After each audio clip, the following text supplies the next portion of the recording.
Una tua fantasia strana a letto, eh? Mettere col cuscino in cima alla testa. Girata di Di pancia. spalle. Cos'è che non deve sentire? Sente rumore, sente questo, sente quello, sente la lavatrice che va. Lo fai per non farla distrarre. Sì, ah. Faccio il lupo.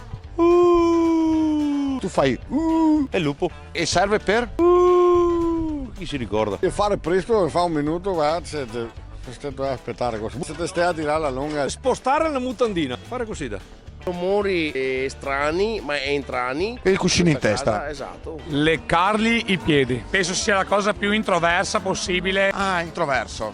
Con 5 donne. Se non funziona nulla, almeno si gioca a carte e c'è sempre chi può cambiare il posto. Escort Advisor ha pubblicato la classifica delle migliori escort in Italia in base alle recensioni. Verona è quinta in assoluto per numero di recensioni per abitante. Cosa ne pensi? Perché Verona ha la gran mona. È proprio un detto. Sì. L'arena. Giulietta Romeo, la Perà, l'escort. C'è tutto? Forza Verona. Ah, quindi i veronesi un po' come i padovani? Sì, dobbiamo sempre andare sempre sotto, sempre sopra o sotto. Dobbiamo mai cedere. Col cuscino sopra. Esatto, che non si distrae per la lavatrice, per la lavastoviglie. Guarda, mi sono padovano, mi basta che è padovane. Andremo a fare un giro a Verona, andiamo a vedere. A Padovano stiamo a Padova, insomma. Dopo sei cosa avuto.